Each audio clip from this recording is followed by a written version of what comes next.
بسم الله الرحمن الرحيم. الرحمن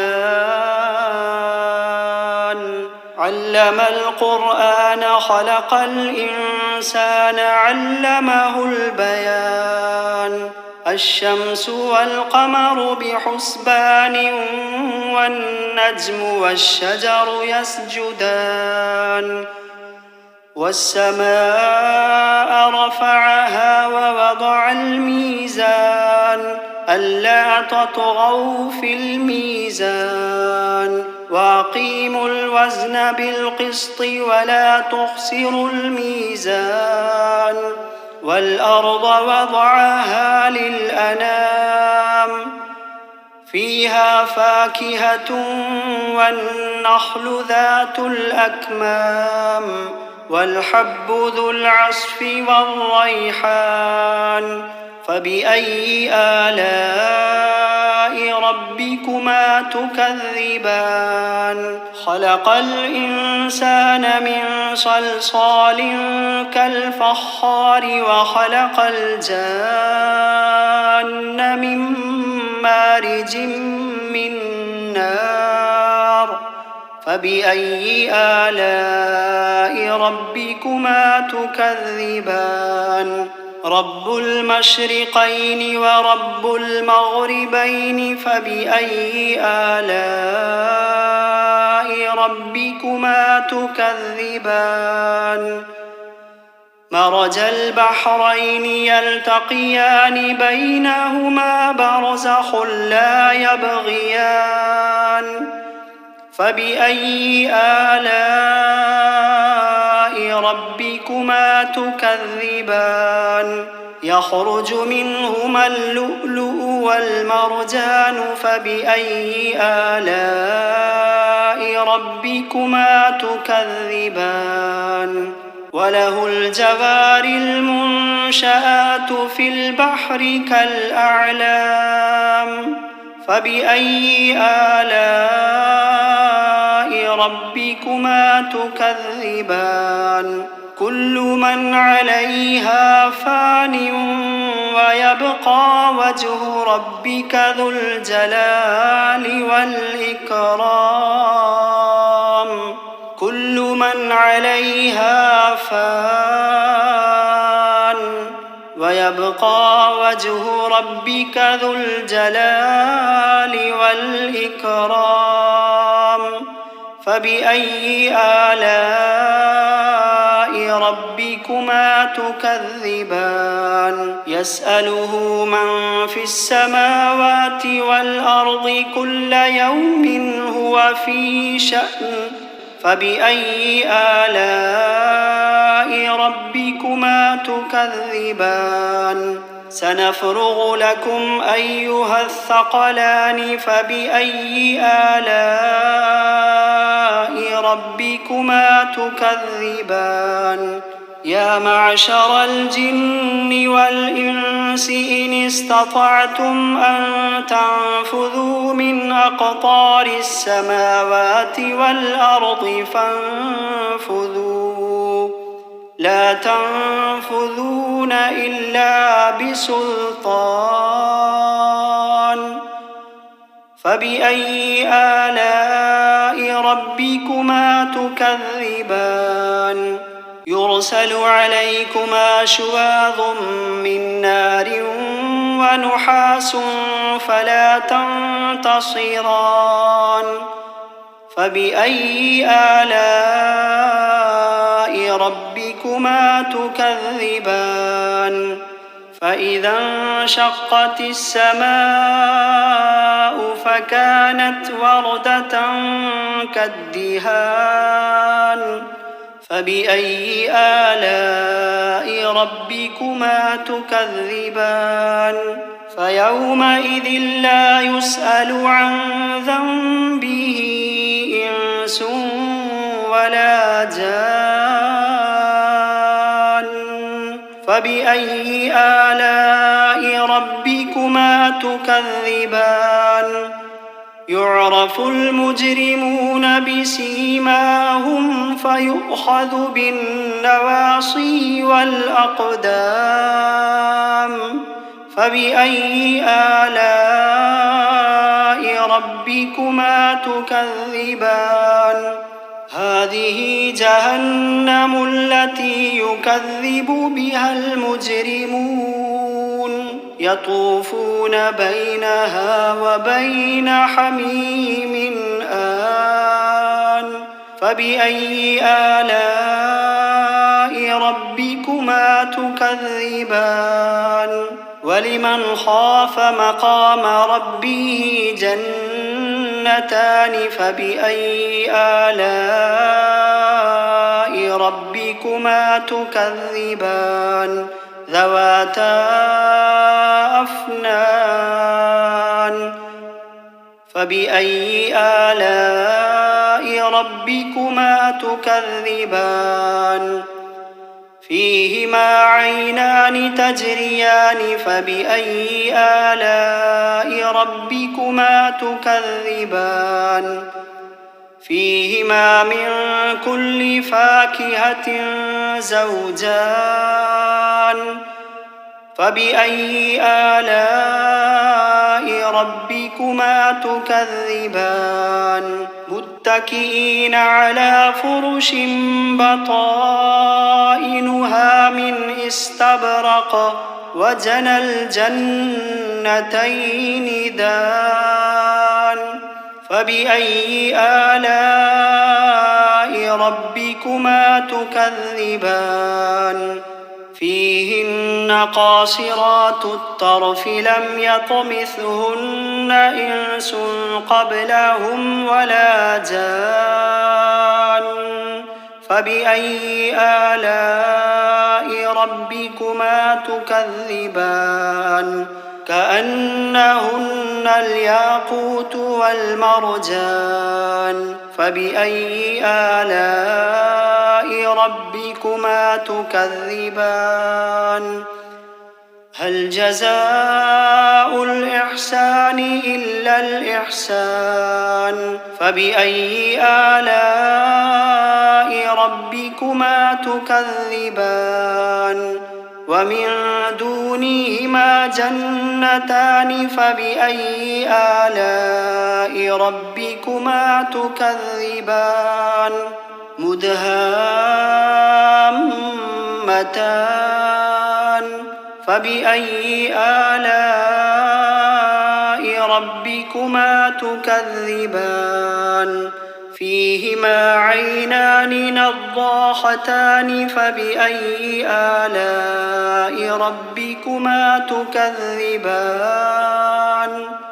فيهما فاكهة ونخل ورمان فبأي آلاء ربكما تكذبان فيهن خيرات حسان فبأي آلاء ربكما تكذبان حور مقصورات في الخيام فبأي آلاء ربكما تكذبان لم يطمثهن إنس قبلهم ولا جان فبأي آلاء ربكما تكذبان متكئين على رفرف خضر وعبقري حسان فبأي آلاء ربكما تكذبان تبارك اسم ربك ذي الجلال والإكرام بسم الله الرحمن الرحيم تبارك الذي بيده الملك وهو على كل شيء قدير الذي خلق الموت والحياة ليبلوكم أيكم أحسن عملا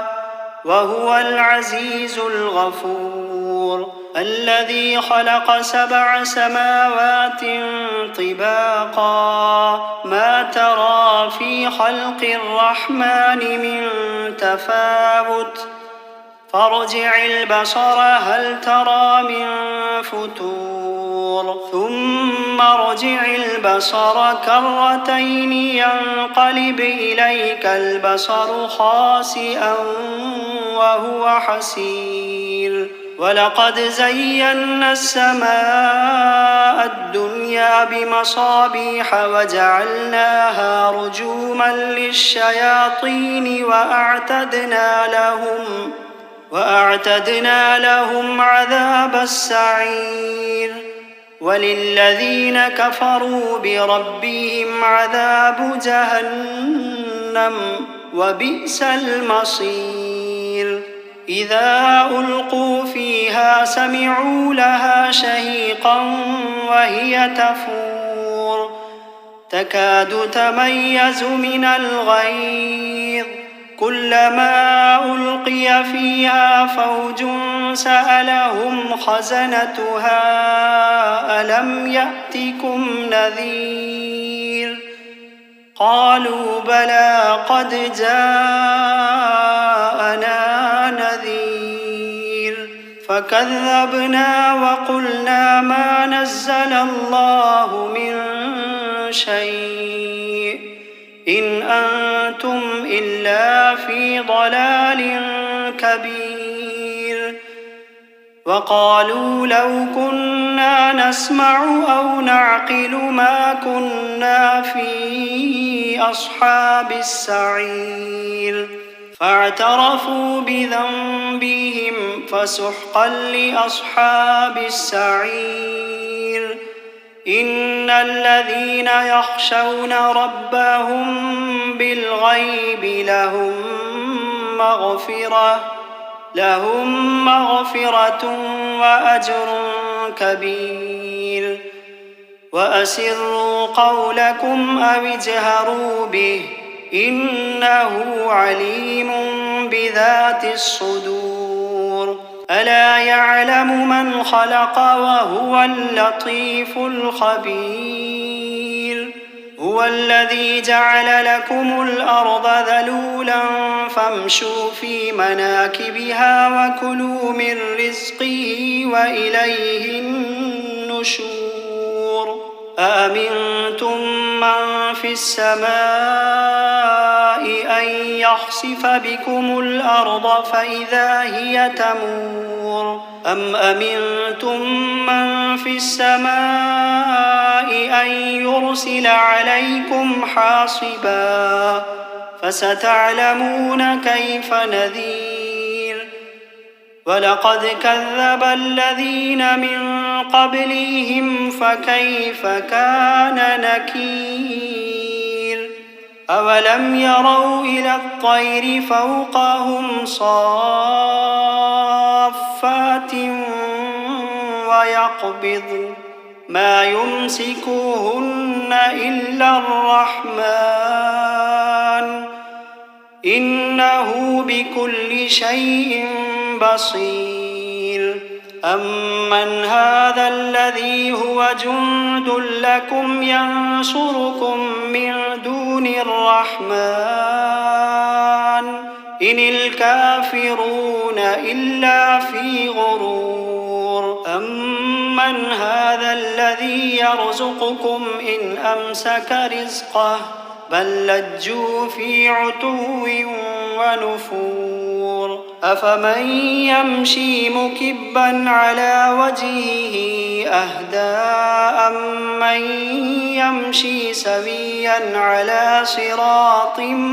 مستقيم قل هو الذي أنشأكم وجعل لكم السمع والأبصار والأفئدة قليلا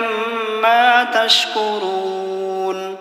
قل هو الذي ذرأكم في الأرض وإليه تحشرون ويقولون متى هذا الوعد إن كنتم صادقين قل إنما العلم عند الله وإنما إنما أنا نذير مبين فلما رأوه زلفة سيئت وجوه الذين كفروا وقيل هذا الذي كنتم به تدعون قل أرأيتم إن أهلكني الله ومن معي أو رحمنا فمن يجير الكافرين من عذاب أليم قل هو الرحمن آمنا به وعليه توكلنا فستعلمون من هو في ضلال مبين قل أرأيتم إن أصبح ماؤكم غورا فمن يأتيكم بماء معين بسم الله الرحمن الرحيم قل أوحي إلي أنه استمع نفر من الجن فقالوا إنا سمعنا قرآنا عجبا يهدي إلى الرشد فآمنا به ولن نشرك بربنا أحدا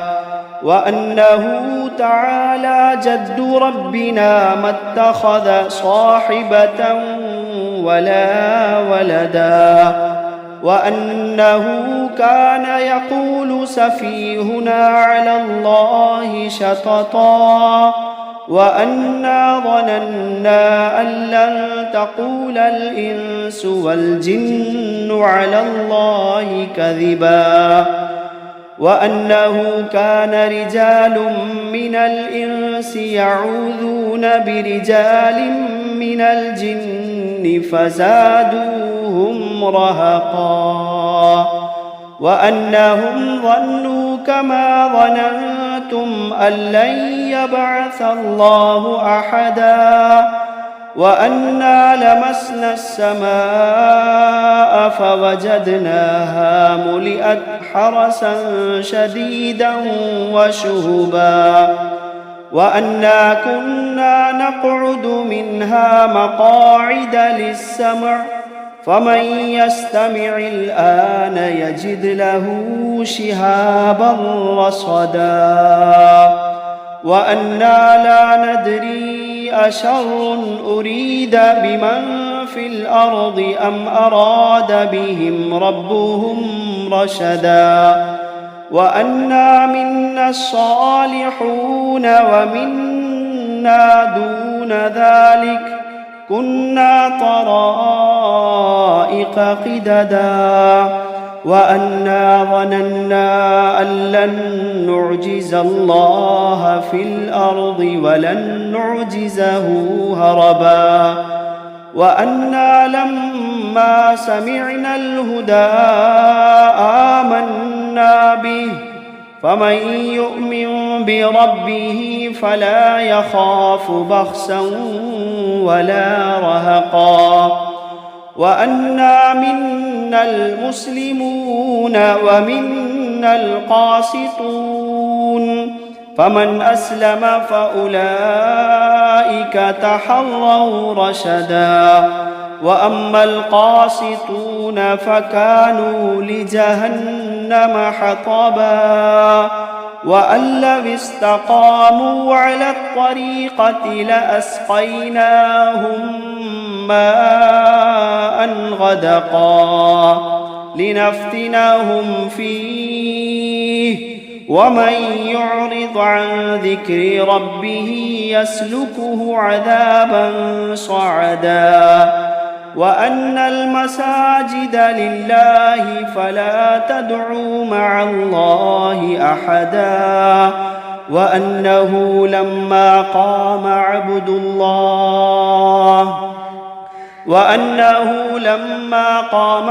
الله يدعوه كادوا يكونون عليه لبدا قل إنما أدعو ربي ولا أشرك به أحدا قل إني لا أملك لكم ضرا ولا رشدا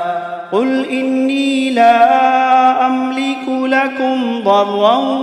ولا رشدا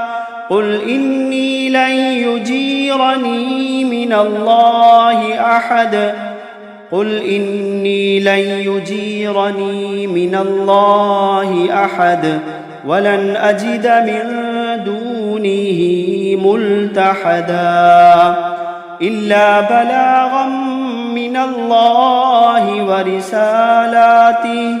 ومن يعص الله ورسوله فإن له نار جهنم ومن يعص الله ورسوله فإن له نار جهنم خالدين فيها أبدا